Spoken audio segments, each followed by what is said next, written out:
어두운 지하 세계에서 그의 이름을 모르는 자는 단 한 명도 존재하지 않았습니다.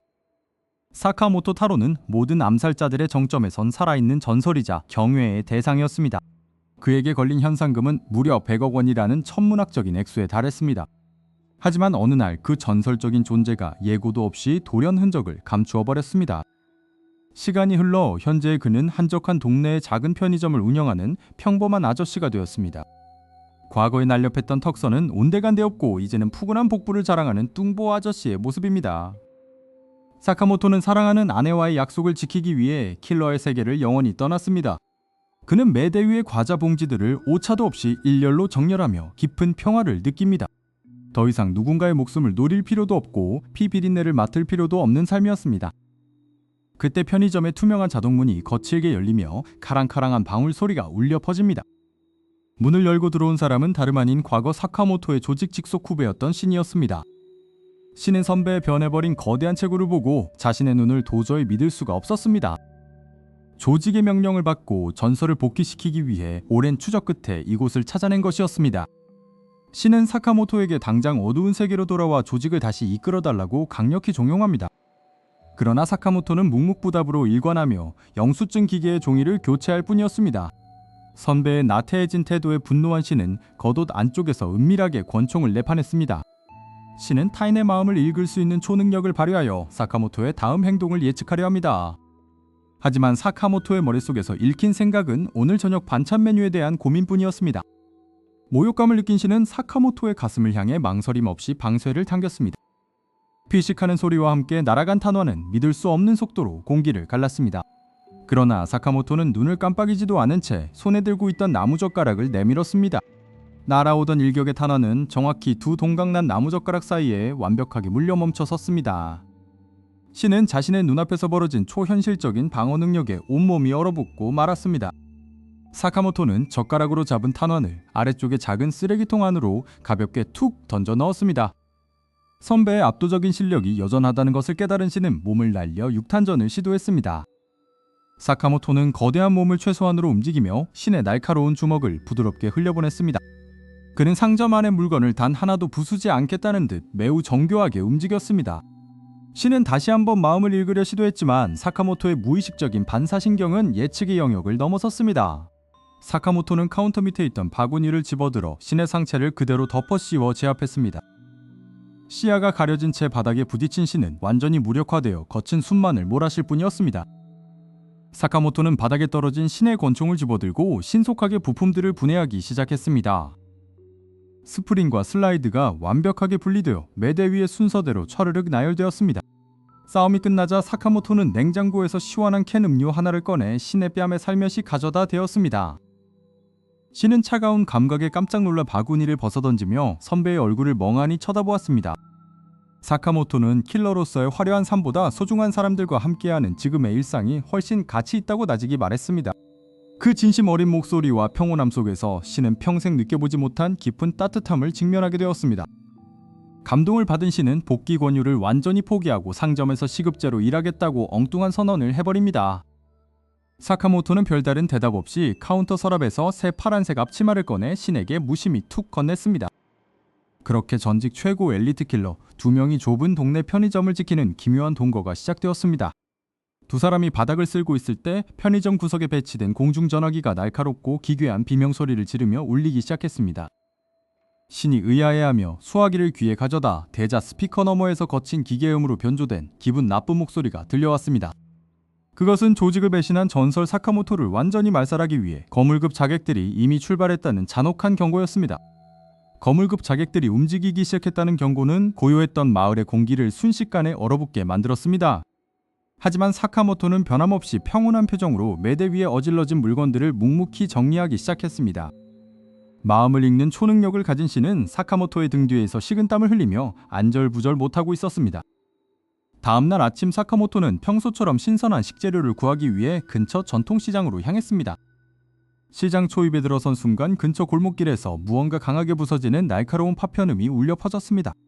차이나타운 스타일의 붉은 치파오를 입은 한 젊은 소녀가 다급하게 골목 밖으로 뛰쳐나왔습니다. 그녀의 뒤편에서는 검은 양복을 차려입은 덩치 큰 사내들이 무기를 든 채 무서운 기세로 쫓아오고 있었습니다. 소녀는 도망치던 중 발이 걸려 차가운 아스팔트 바닥 위로 거칠게 넘어지고 말았습니다. 추격자들의 우두머리가 비열한 미소를 지으며 그녀를 향해 거대한 철제 파이프를 높이 치켜들었습니다. 그 일촉즉발의 순간 커다란 덩치의 사카모토가 소리도 없이 두 사람 사이를 가로막고 섰습니다. 사카모토는 장바구니에서 잘 익은 단단한 무한개를 꺼내 대수롭지 않게 위로 던졌습니다. 내려치던 철제 파이프가 단단한 무의 단면에 부딪히며 엄청난 충격음과 함께 그대로 튕겨나갔습니다. 무 한 개로 철 파이프를 막아낸 말도 안 되는 광경에 양복쟁이들은 일제히 턱을 벌리며 경악했습니다. 사카모토는 아내와 한 불살의 약속을 떠올리며 절대 무기를 쓰거나 상대를 죽이지 않기로 다짐했습니다. 뒤늦게 달려온 신이 상황을 파악하기도 전에 사카모토는 이미 상황을 완벽하게 정리한 후였습니다. 위기를 넘긴 소녀는 자신을 루라고 소개하며 중국 마피아 조직에서 도망쳐 나온 신세라고 털어놓았습니다. 갈 곳이 없다는 루의 딱한 사정을 들은 사카모토는 그녀에게 상점의 새 일자리와 숙소를 제안했습니다. 하지만 평화로운 분위기도 잠시 상점 외부의 유리창 너머로 기괴할 정도로 거대한 두 개의 그림자가 드리워졌습니다. 문이 열리며 기계적인 발걸음으로 걸어 들어온 자들은 업계에서 악명 높은 쌍둥이 킬러 소유였습니다. 그들은 사카모토의 목에 걸린 현상금과 배신자 처단이라는 임무를 위해 이곳을 찾아왔다고 선언했습니다. 신은 그들이 내뿜는 압도적인 살기와 어두운 마음의 소리를 읽고 온몸을 딱딱하게 굳혔습니다. 쌍둥이 중 형이 먼저 품속에서 은빛 단검을 꺼내 사카모토의 목덜미를 향해 전력으로 찔러왔습니다. 사카모토는 고개만 살짝 비틀어 단검을 피한 뒤 매대에 있던 대용량 마요네즈 통을 낚아챘습니다. 그는 마요네즈 통을 강하게 움켜쥐어 자객의 선글라스 표면에 하얀 크림을 정확하게 조준 사격했습니다. 시야가 완전히 차단된 자객이 당황하여 허공에 무차별적으로 칼을 휘두르기 시작했습니다. 동생 자객이 형의 위기를 보고 분노하며 허리춤에서 권총 두 자루를 뽑아 사격 자세를 취했습니다. 그러자 사카모토는 바닥 청소용 대걸레를 들어올린 뒤 프로페셔널한 솜씨로 강하게 회전시켰습니다. 날아오는 총알들이 회전하는 대걸레의 젖은 천 부분에 연달아 박히며 회전력에 의해 위력을 잃고 바닥으로 떨어졌습니다. 기발한 방어술에 넋이 나간 자객의 가슴을 향해 사카모토는 대걸레 손잡이 끝부분으로 강한 찌르기를 날렸습니다. 둔탁한 타격음과 함께 동생 자객은 저 멀리 날아가 음료수 냉장고 문에 거칠게 부딪히며 주저앉았습니다. 겨우 정신을 차린 두 쌍둥이는 서로의 손을 잡고 완벽한 호흡의 협동 공격을 준비하기 시작했습니다. 신과 루 역시 사카모토의 뒤에서 각자 전투 태세를 갖추며 힘을 보태기로 결심했습니다. 쌍둥이가 동시에 탄창을 갈아 끼우고 사방에서 십자포화를 퍼붓기 위해 방아쇠에 손을 올렸습니다. 사카모토는 계산대 아래에서 커다란 은색 알루미늄 대야를 꺼내 전방으로 가볍게 부메랑처럼 날렸습니다. 고속으로 회전하며 날아간 대야는 두 자객의 손목을 연달아 정확하게 타격하여 총을 멀리 날려버렸습니다. 무기를 잃은 적들에게 신과 루가 동시에 뛰어들어 완벽한 어퍼컷과 발차기로 마무리를 선사했습니다. 강력했던 전설의 쌍둥이 자객들은 피 한 방울 흘리지 않고 온몸이 꽁꽁 묶인 채 바닥에 쓰러졌습니다. 상황이 끝난 후 사카모토는 기뻐하는 루에게 공식적인 상점 유니폼인 초록색 앞치마를 건넸습니다. 하지만 묶여있던 자객의 품 안에서 갑자기 붉은 불빛이 깜빡이는 소형 무전기가 거칠게 작동하기 시작했습니다. 무전기 너머에서는 사카모토의 아내와 딸의 현재 위치를 정확히 을조리는 소름 끼치는 변조된 목소리가 흘러나왔습니다. 무전기 너머에서 흘러나온 섬뜩한 목소리는 사카모토의 심장을 차갑게 얼어붙게 만들었습니다. 신은 무전기를 꽉 쥐며 당장이라도 상대방의 위치를 파악해 쫓아갈 기세로 이빨을 갈았습니다. 사카모토는 조용히 손을 뻗어 신의 어깨를 짚으며 가만히 고개를 저어 신을 진정시켰습니다. 마침내 다가온 주말 아침, 사카모토는 아내 아오이와 딸 하나를 데리고 약속했던 유원지로 향했습니다. 뒤이어 합류한 신과 루는 화려한 유원지의 풍경에 눈을 반짝이며 가방을 메고 걸어왔습니다. 하지만 사카모토는 주변을 가득 채운 인파 속에서 미세하게 느껴지는 살기를 단번에 감지했습니다. 신 역시 초능력으로 수많은 사람들의 생각 속에서 음침하고 잔혹한 사리를 품은 목소리를 읽어냈습니다. 인파 속에 숨어든 독극물 전문 킬러 훌륭은 소매 속에 독침을 숨긴 채 차가운 미소를 지었습니다. 사카모토에게 걸린 100억 원의 현상금을 노리는 수십 명의 자객들이 이미 유원지 구석구석에 포진해 있었습니다. 아무것도 모르는 딸 하나는 사카모토의 손을 잡고 커다란 귀신의 집 건물을 가리키며 환하게 웃었습니다. 사카모토는 아내 아오이에게 미소를 지으며 잠시 신과 루에게 아이를 맡기고 안으로 들어가자고 제안했습니다. 귀신의 집의 두꺼운 커튼이 닫히고 어두컴컴한 내부로 들어서자마자 사방에서 차가운 공기가 감돌았습니다. 갑자기 천장에서 가짜 유령 인형이 튀어나왔지만 사카모토 일행은 미동조차 하지 않았습니다.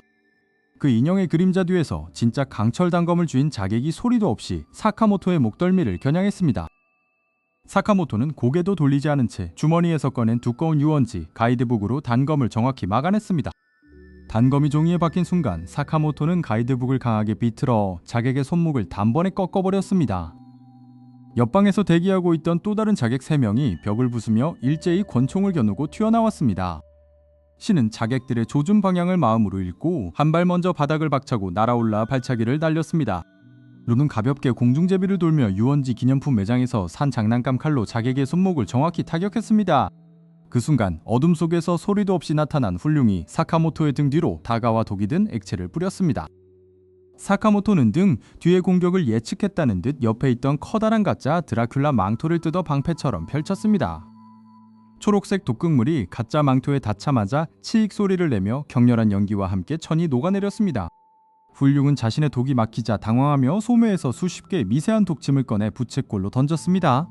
사카모토는 바닥에 떨어진 팝콘통을 주워 번개 같은 속도로 휘두르며 날아오는 독침을 모두 담아냈습니다.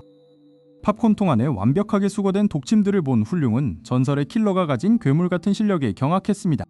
신은 훌륭의 다음 도주 경로를 리딩하고 미리 퇴로에 서서 주먹을 쥐고 대기했습니다. 루는 신의 사인을 받아 벽을 차고 날아올라 2단 옆차기로 훌륭의 복부를 정확히 가격했습니다. 강력한 타격을 입은 훌륭은 무기를 모두 떨어뜨린 채 바닥에 쓰러져 거친 숨을 내쉬었습니다. 사카모토는 쓰러진 자객들을 유원지의 거대한 호박인형 탈 속으로 하나씩 밀어넣어 숨겨버렸습니다. 단 몇 분 만에 귀신의 집 내부의 모든 자객들을 민간인들 모르게 완벽하게 정리한 일행은 옷을 털었습니다. 출구로 걸어 나오자 따스한 햇살과 함께 기다리고 있던 아오이와 하나가 밝은 미소로 그들을 맞이했습니다. 하나는 사카모토의 품에 안기며 귀신의 집이 전혀 무섭지 않았다며 자랑스럽게 쫑알거렸습니다. 유원지에서의 한바탕 소동이 끝난 후 사카모토 일행은 푸른 잔디밭에 돗자리를 펴고 둘러앉았습니다. 아오이가 직접 정성스럽게 싸온 3단 도시락을 열자 먹음직스러운 유부초밥과 샌드위치가 가득했습니다. 신과 루는 서로 더 큰 샌드위치를 먹겠다며 투닥거렸고 그 모습에 하나가 소리내어 깔깔 웃었습니다. 사카모토는 아내가 건네준 따뜻한 차를 한 모금 마시며 평화롭게 흘러가는 시간을 음미했습니다. 비록 앞으로도 100억 원의 현상금을 노리는 수많은 킬러들이 끊임없이 상점과 가족을 찾아올 것입니다.